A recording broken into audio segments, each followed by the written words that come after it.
Como es costumbre, el Congreso se inaugura con la conferencia del ganador del Premio Nacional de Matemáticas, por lo que para esta ocasión tenemos el honor de escuchar al doctor Alfonso Castro, quien recibió esta distinción en el año 2013 y cuya presentación está a cargo del profesor Jorge Cosio. Profesor Jorge Cosio, bienvenido. Bueno, muchas gracias. Es para mí un honor y un placer presentar a mi profesor y amigo, el profesor Alfonso Castro, y vamos a iniciar con un pequeño video muy corto que ha preparado la Oficina de Audiovisuales de la Universidad Nacional, sede Manizales.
El profesor Alfonso Castro es una persona con un gran talento matemático, es un gran matemático reconocido internacionalmente en el área de ecuaciones diferenciales, parciales no lineales de tipo elíptico y especialmente en el área de métodos variacionales.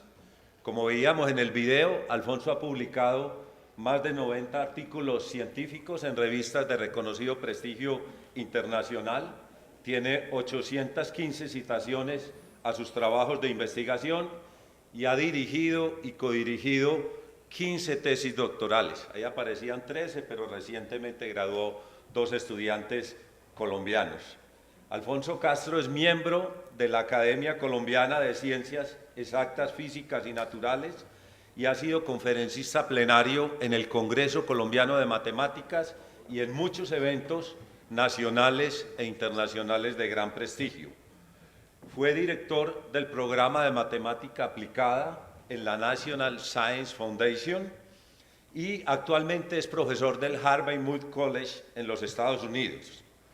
Para terminar esta breve introducción, yo quiero citar textualmente a Alfonso, un comentario que Alfonso hizo sobre el quehacer matemático, y es el siguiente, comillas: siento el quehacer matemático como el trabajo frente a un bello mural que alguien malignamente ha cubierto con pintura negra. Algo así como cuando pintaron de negro El camino de la humanidad del pintor mexicano Diego Rivera en el Centro Rockefeller de Nueva York. Siento que mi trabajo diario consiste en descascarar con mis rudimentarias herramientas algún pedacito de pintura y poder ver algo más del mural. Es para mí un honor presentar al Premio Nacional de Matemáticas.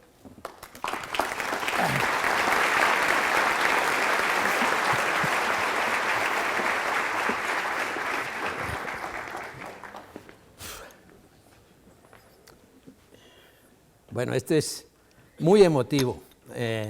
Ver tantos amigos aquí, Julián, Balseir, todos mis amigos, no tendría tiempo de reconocerlos a todos, a tanto estudiante y muy especialmente a tanto eminente matemático que nos visita. La matemática colombiana está donde está hoy gracias al respaldo de muchísimos matemáticos, como ayer fue el profesor Carlos Federici, el profesor Juan Horvath, y hoy tenemos luminarias aquí como el profesor Jerry Bona, las profesoras Pachela y Pardo, el profesor Julio Rossi. ¿Para qué seguir hablando? Agradezcámosles con un gran aplauso.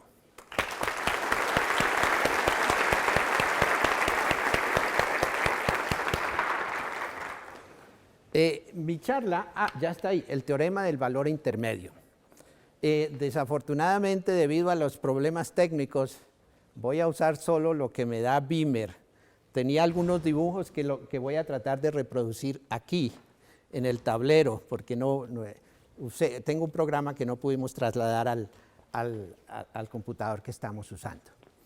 De todas maneras, en mi opinión, quizá el dibujo más importante, uno de los dibujos más importantes que cualquier matemático ve, lo encuentra en el primer libro de cálculo, en el primer curso de cálculo.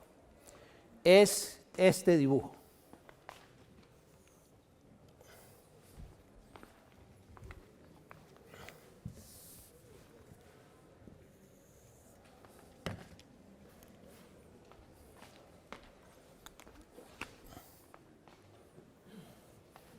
Este dibujo nos dice algo muy preciso. Si tenemos una función continua definida en un intervalo que es negativa en un extremo y positiva en el otro extremo, tiene que tener un cero. Eso es algo que tomó mucho tiempo a los matemáticos demostrar, pero es algo muy intuitivo para cualquier persona. Los próximos 40, 50, el tiempo que tenga para hablar, estaré hablando de ese dibujo. Ese dibujo tiene muchos primos. Por ejemplo, podríamos haber hecho el dibujo así. Es lo mismo, cambió de signo, tiene que haber un punto en la mitad donde es cero, pero también podría ser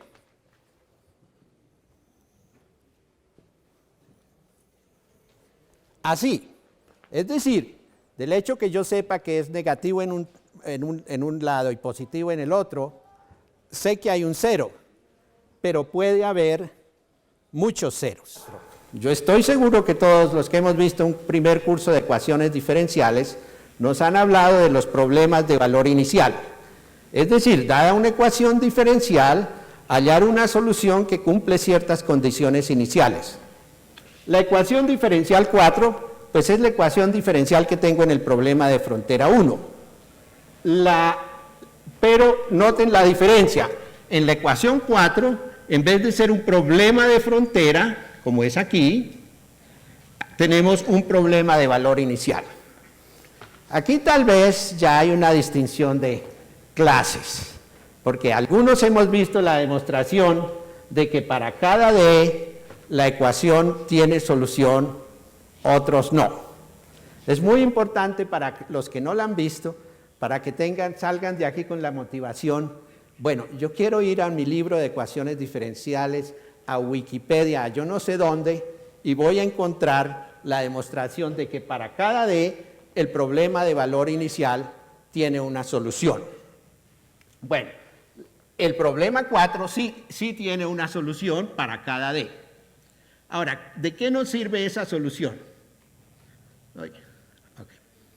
Entonces, aquí nos vamos a adelantar un poquitito más. Todos los que hemos estudiado un primer curso de ecuaciones diferenciales, hemos oído hablar del método de variación de parámetros. ¿Sí? Todos los que hemos oído hablar del método de variación de parámetros, levantemos la mano.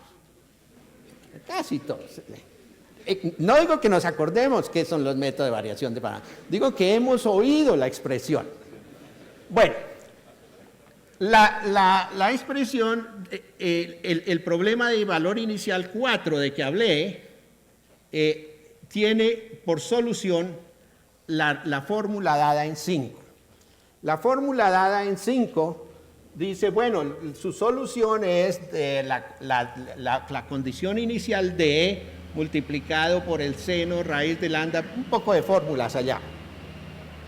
¿Qué pasa cuando uno lee esa fórmula? Cuando leemos esa fórmula vemos que U de TD está compuesto de dos partes. Una parte que contiene AD y otra parte que es acotada. Este término de aquí es acotado. La integral el término que viene de la integral es acotado. ¿Qué pasa si lambda no es un cuadrado perfecto? Bueno, si lambda no es un cuadrado perfecto, la raíz de lambda no es un entero. La raíz de lambda no es un entero, quiere decir que si yo reemplazara en esta fórmula t por pi, si yo reemplazara en esa fórmula el número t por el número pi, la primer cantidad no es cero.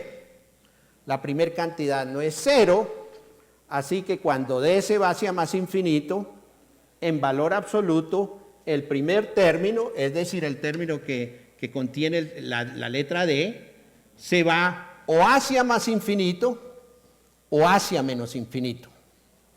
En total, lo que dice es que, que si yo, digamos que seno de raíz de lambda pi, digamos que es positivo. Entonces, cuando d tiende a infinito, esta parte tiende a más infinito. Cuando d tienda a menos infinito, esto tiende a menos infinito. Es decir, yo comienzo en 0 con pendiente d.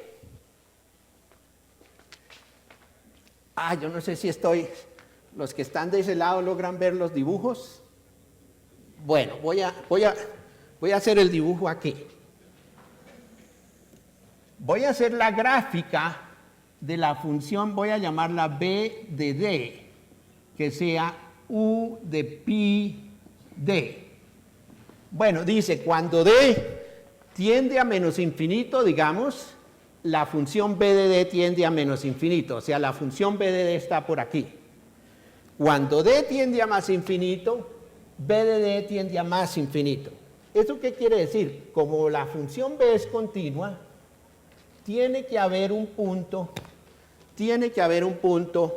donde b de d es 0. ¿Qué quiere decir que b de d es 0? Quiere decir que u de pi d es 0. Quiere decir que se satisface la condición de frontera en el número pi.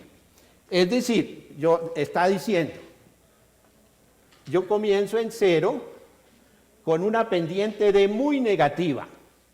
Si comienzo en 0 con una pendiente muy negativa, no sé, voy a terminar aquí en pi negativo. Dice, y si comienzo con un d muy grande positivo, la solución va a ser esto. Es decir, es como cuando vamos a un bar. En los bares en Colombia uno oye tangos, pero en los bares en Estados Unidos se juega pool o se tiran dardos. ¿Sí? ¿Cómo hace uno para tirar dardos? Aplica el teorema del valor intermedio. ¿Cómo aplica el teorema del valor intermedio? Pues uno se siente muy macho después de tomarse unas cervezas, coge el dardo y lo tira, ¿y qué sucede? El dardo va a dar por allá al techo. ¿Sí? Entonces dice, no, es un poquito menos, ¿no? Entonces vuelve y tira el dardo y se le va por debajo. Entonces, ¿qué comienza uno a hacer? Uno dice, no, si aquí se me fue muy arriba, aquí se me fue muy abajo, lo correcto es algún lugar en la mitad. Y comienza uno a afinar. Es lo mismo que estamos haciendo aquí. Si yo comienzo, de hecho que esto se conoce como el método del disparo. Yo disparo desde aquí y me doy cuenta que resulta la solución positiva aquí.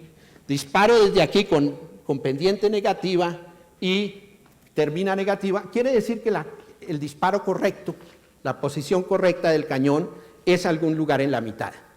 Ese lugar en la mitad viene dado por el teorema del valor intermedio. En un momentito voy a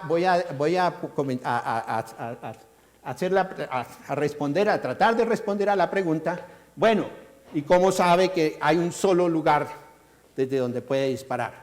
¿Por qué no hay varias soluciones? Bueno, en este argumento, aquí ya está el teorema, ya tenemos un teorema. El teorema es que si lambda no es un valor propio, que si lambda no es uno de los un cuadrado perfecto, entonces este producto es negativo. Esto quiere decir que la función cambia de signo en pi, quiere decir que hay un valor de d para el que es positivo, otro para el que es negativo, así que tiene que haber uno que encuentra la condición de frontera correctamente. Entonces, obviamente esto abre una pregunta, y es una pregunta de la que yo me siento muy afortunado, porque si lambda es un valor propio, la vida cambia. Si lambda es un valor propio, la vida cambia. Y eso se conoce como resonancia. Hace poco, los colombianos sufrimos un problema serio con resonancia. En Bogotá se construyó un puente peatonal y no se calcularon bien las frecuencias. Ahí perdimos todos, porque ahora yo no sé qué, se perdió la inversión en ese puente. Pero no nos demos tantos golpes. En el año 2000, lo mismo les pasó a los ingleses. En Inglaterra, para cruzar el río Tames, hicieron un puente peatonal.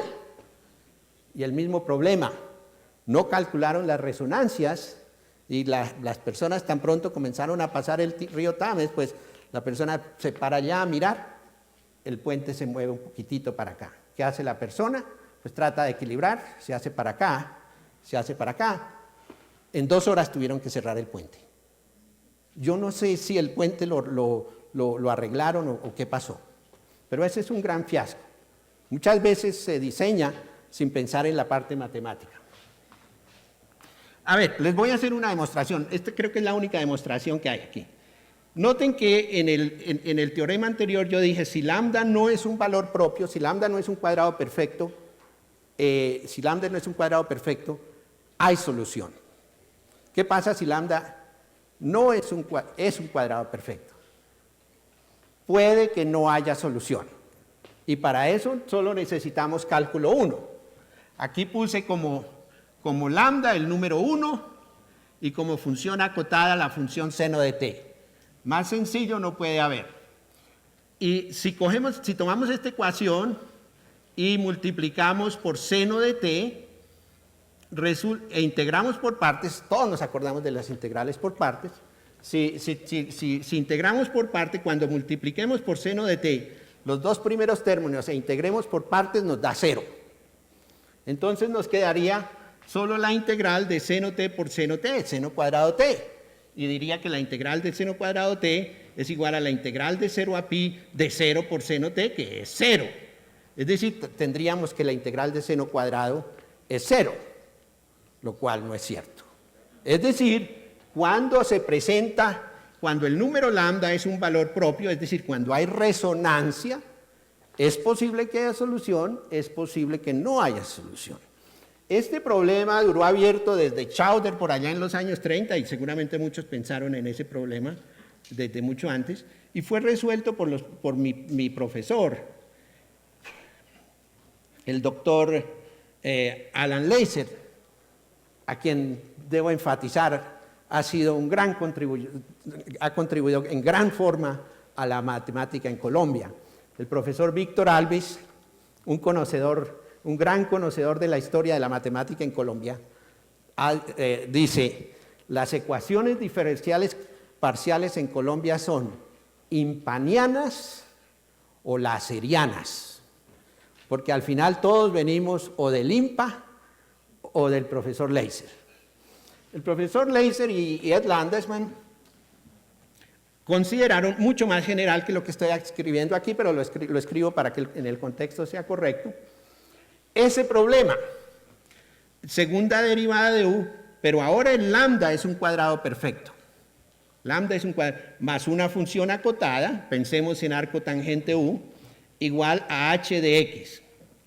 Y esta condición, que se conoce como la condición de Landesman-Laser, esta condición nos da una condición necesaria y suficiente para que el problema con resonancia, es decir, cuando el término no lineal,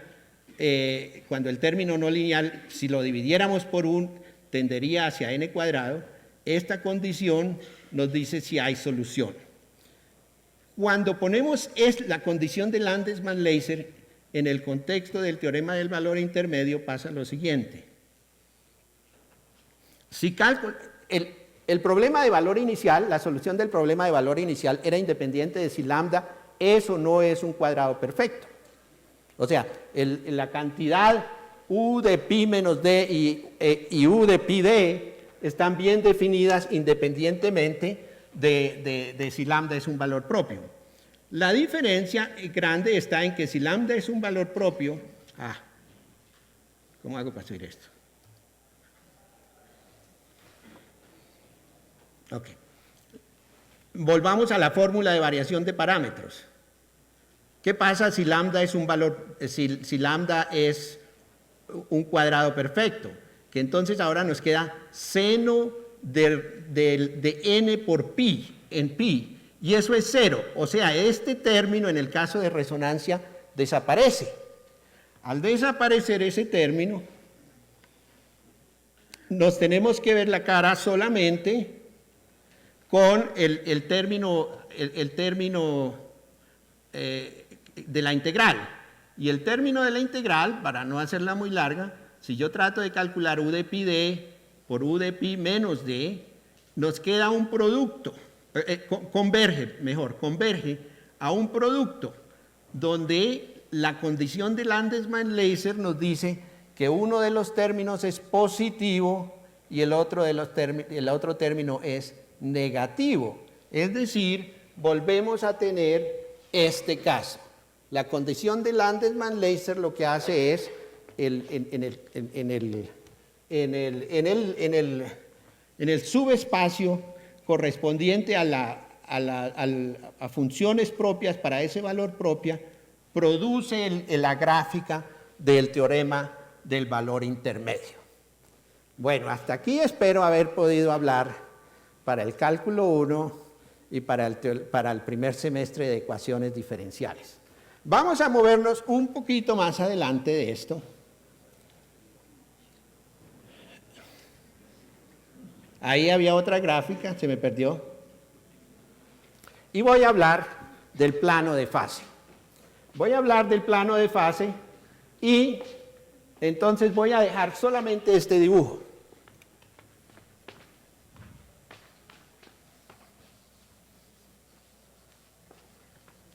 Entonces, es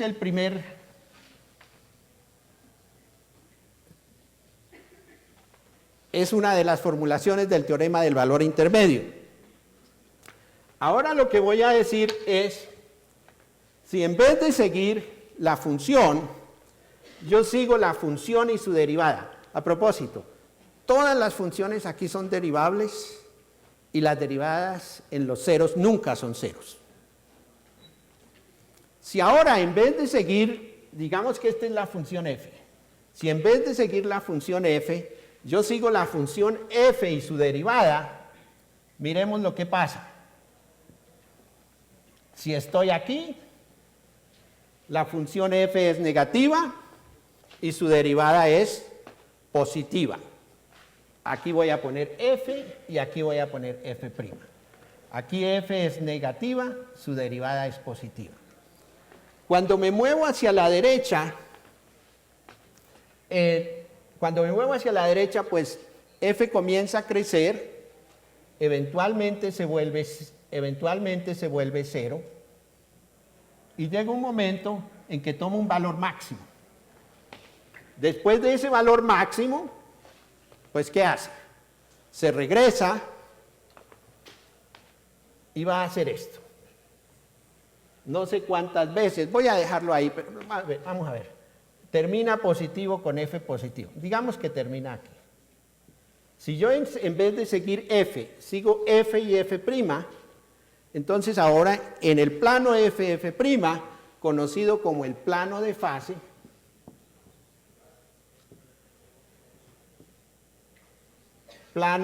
creo que escribí muy pequeño para los que están muy atrás. Bueno, allá dice la palabra plano de fase, la expresión plano de fase.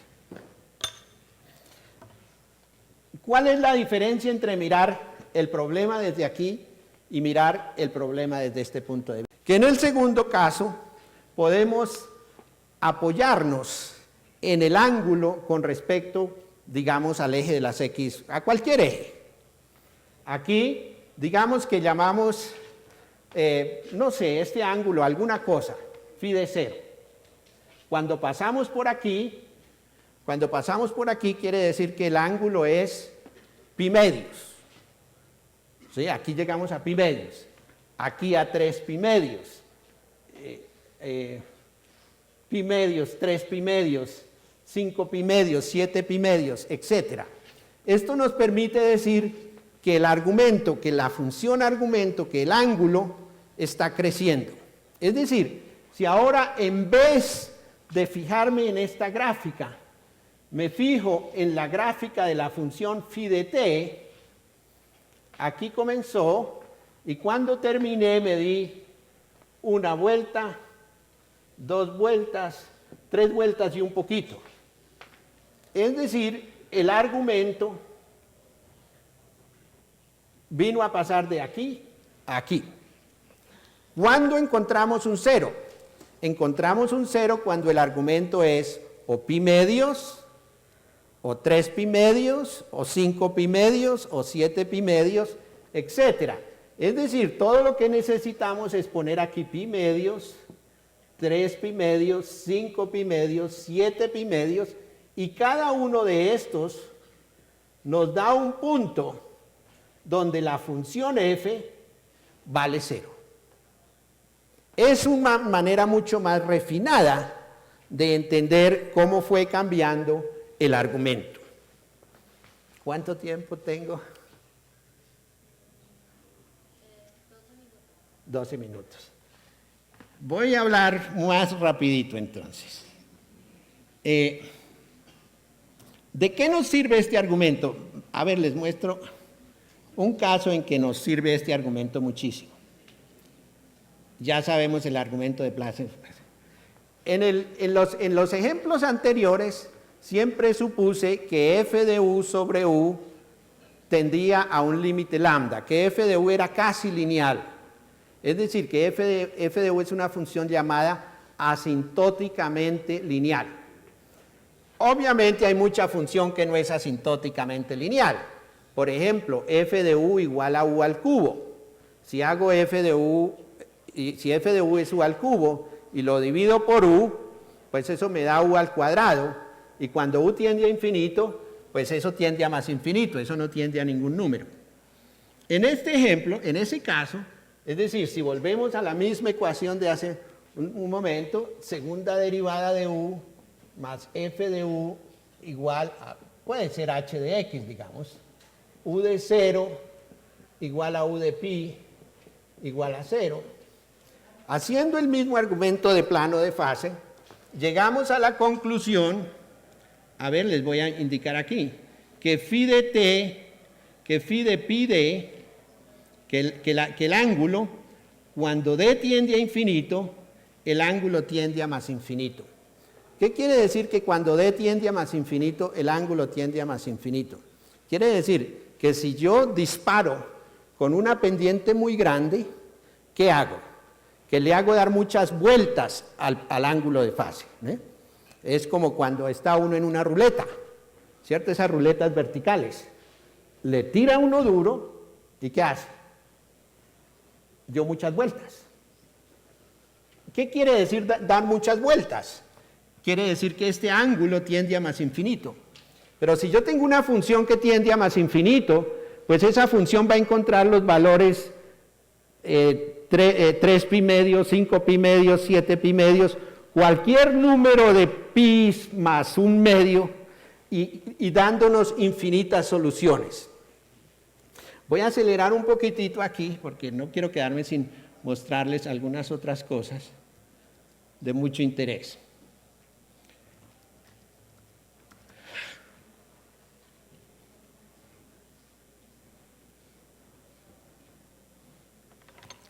Ahora voy a hablarles de la gráfica, una de las gráficas que borré. Bueno, no la borré.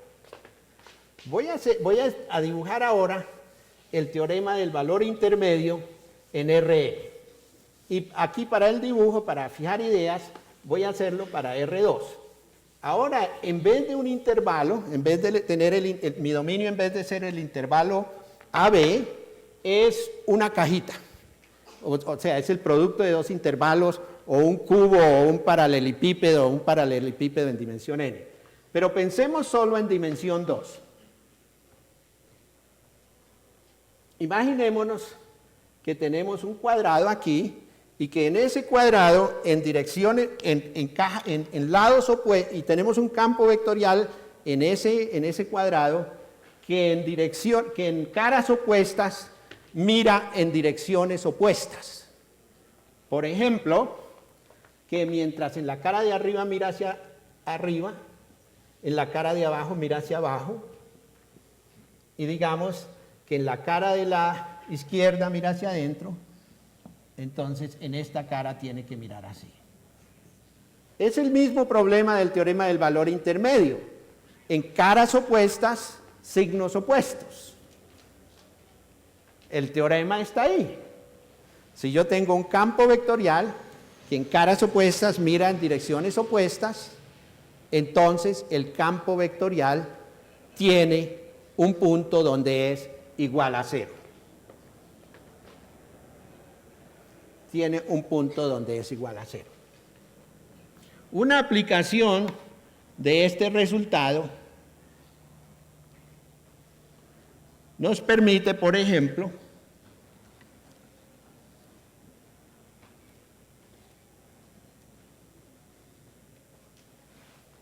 ahora pasar, en vez de estudiar una ecuación diferencial, estudiar un sistema de ecuaciones diferenciales.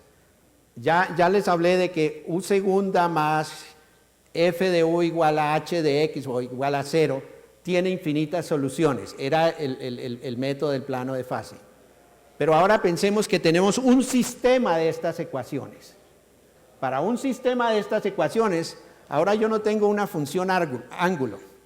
Tengo un ángulo para cada ecuación.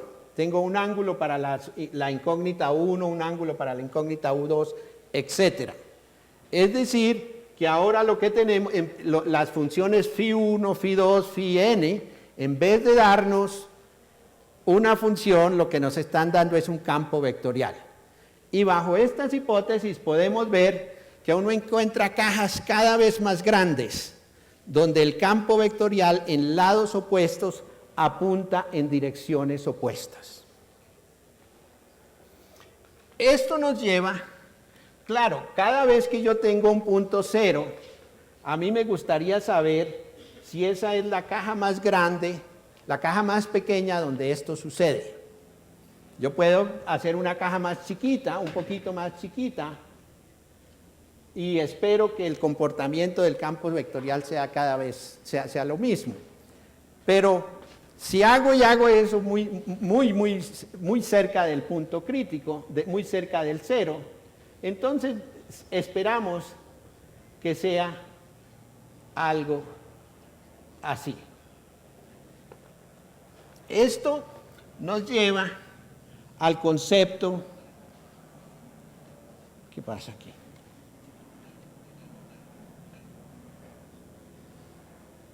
Esto nos lleva al concepto del grado de Brouwer. ¿En qué consiste el grado de Brouwer? El grado de Brouwer consiste en asignar a una función, como cualquiera de estas que hemos estudiado aquí, un número entero. ¿Cuál número entero? El número entero simplemente miramos cuántos, suponemos que la función no es 0 en la frontera. Aquí nunca la función va a ser 0 en la frontera. Miramos cuántas veces la función es 0. Por ejemplo, aquí solamente es una vez. Y le asignamos más 1 o menos 1, dependiendo si la derivada es positiva o negativa. En este caso, el grado de esta función f en ese intervalo AB con respecto a 0 es menos 1. Es menos 1, no hay sino un 0 y la derivada es negativa. Pero ¿qué pasa si hago el dibujo no así, sino así? hay más ceros. ¿Cuánto es el grado? Todavía es -1. ¿Por qué?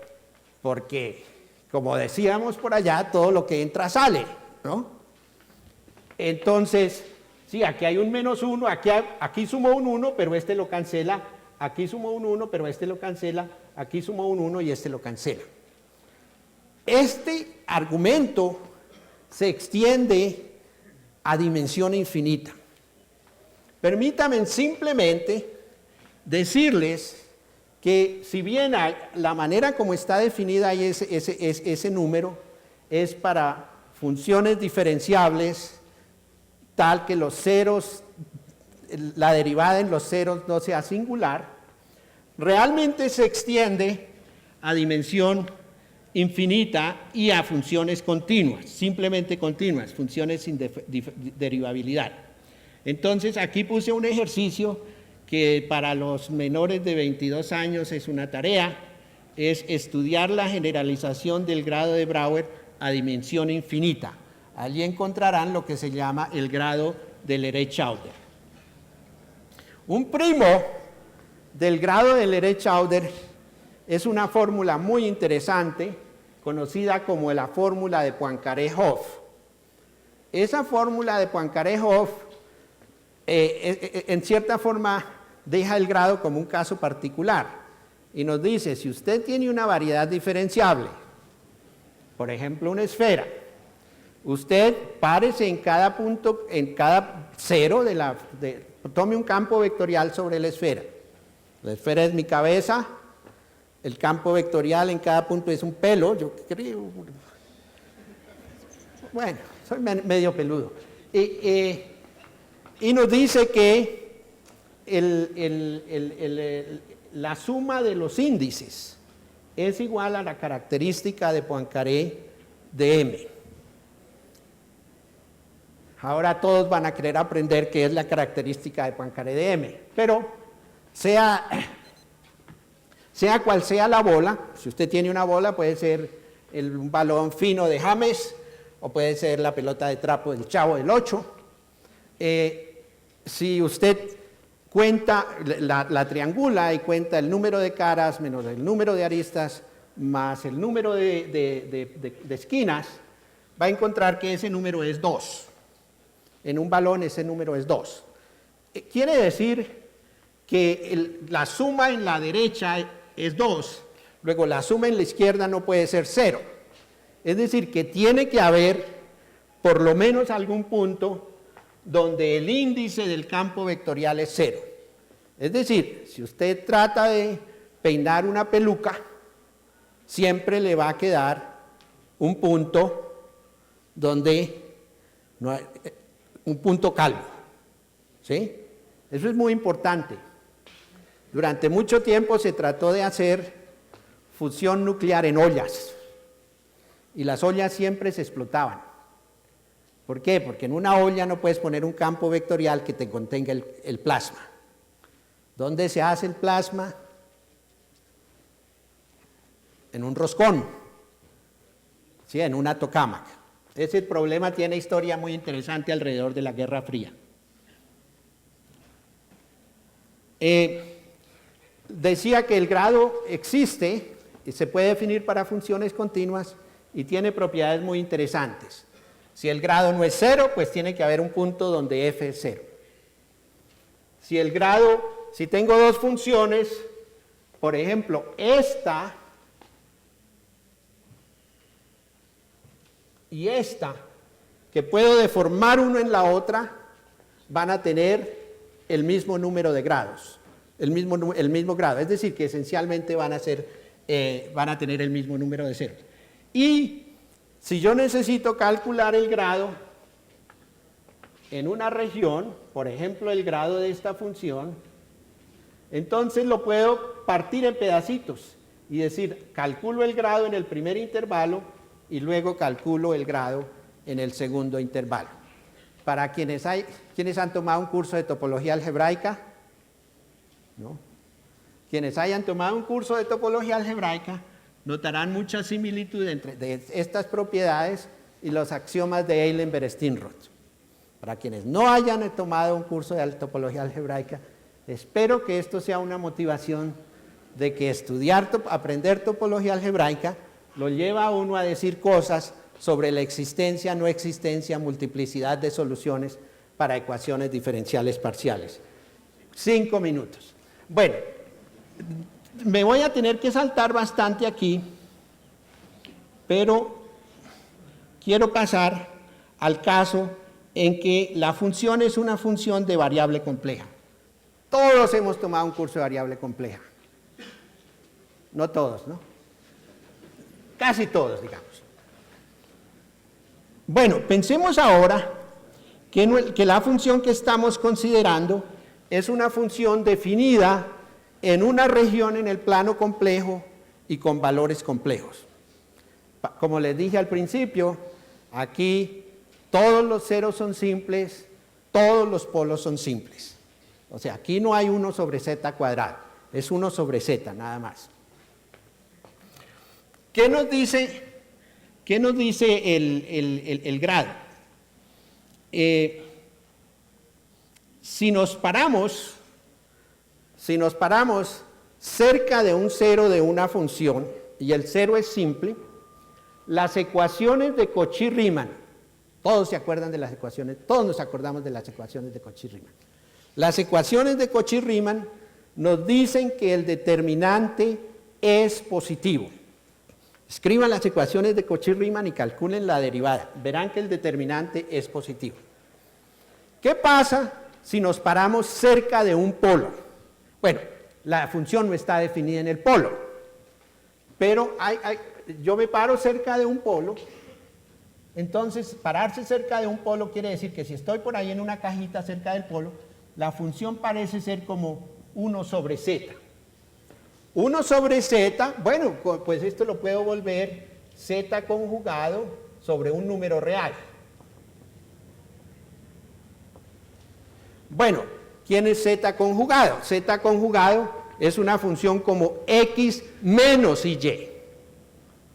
Ahora, si yo vengo y extiendo la función, de variable compleja, no como una función analítica, sino como una función diferenciable al cuadrado, entonces allí voy a tener el índice,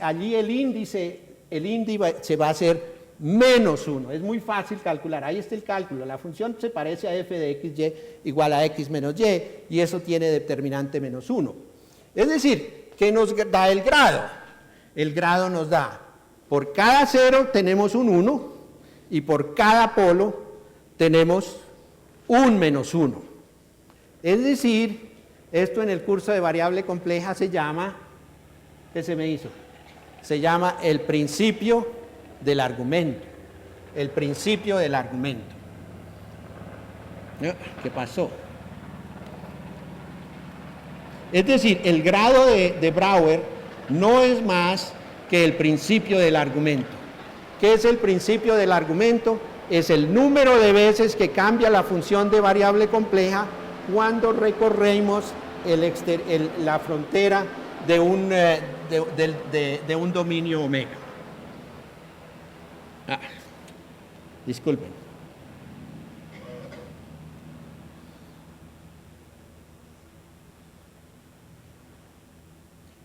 El principio del argumento es la base de una fórmula muy interesante que se llama el teorema de Riemann-Roch. ¿Cuánto tiempo me queda? 2 minutos. 2 minutos. Entonces les voy a decir partes de la fórmula del teorema de Riemann-Roch y les voy a pedir que miren el resto en muchos lugares. El teorema de Riemann-Roch aparece en muchas partes. Aquí tenemos el grado.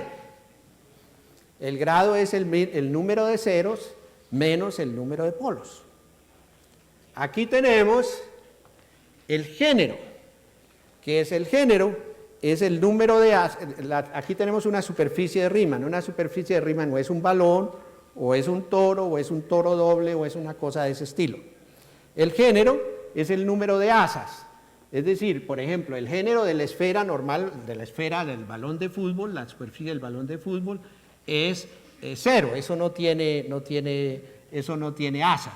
El género de un roscón es 1.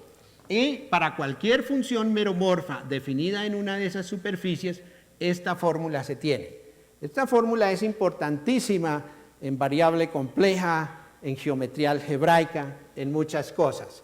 Pero como ven, es una generalización del grado que a su vez es una generalización de este argumento. Estamos contando el número de veces que entra y el número de veces que sale el campo vectorial. Hay una fórmula conocida como la fórmula del punto fijo de Lefschetz, que hace esencialmente lo mismo. Ustedes vieron cómo les mostré que en una esfera de dimensión 2, cualquier campo vectorial tiene un punto donde es 0. Una fórmula similar vale en general para funciones de una variedad en sí misma. Esto es conocido como la fórmula del punto fijo de Lefschetz. Finalmente, creo que tengo los últimos 34 segundos. Notemos lo siguiente. En el teorema de Poincaré-Hopf, en un lado tenemos una propiedad topológica de la variedad, es decir, su característica de Euler. En otra tenemos una propiedad analítica del campo vectorial, es decir, la suma de los índices. Todas esas fórmulas que hay de ese orden, en general llevan a algo conocido como la fórmula de Atiyah-Singer. Está definida, o sea, aquí no se nota, yo hablé de la función z y z conjugado. Esos dan operadores elípticos para los cuales hay una fórmula que extiende la fórmula 18, y pues yo tengo que dejarles como ejercicio que se aprendan la fórmula de Atiyah-Singer. Muchas gracias.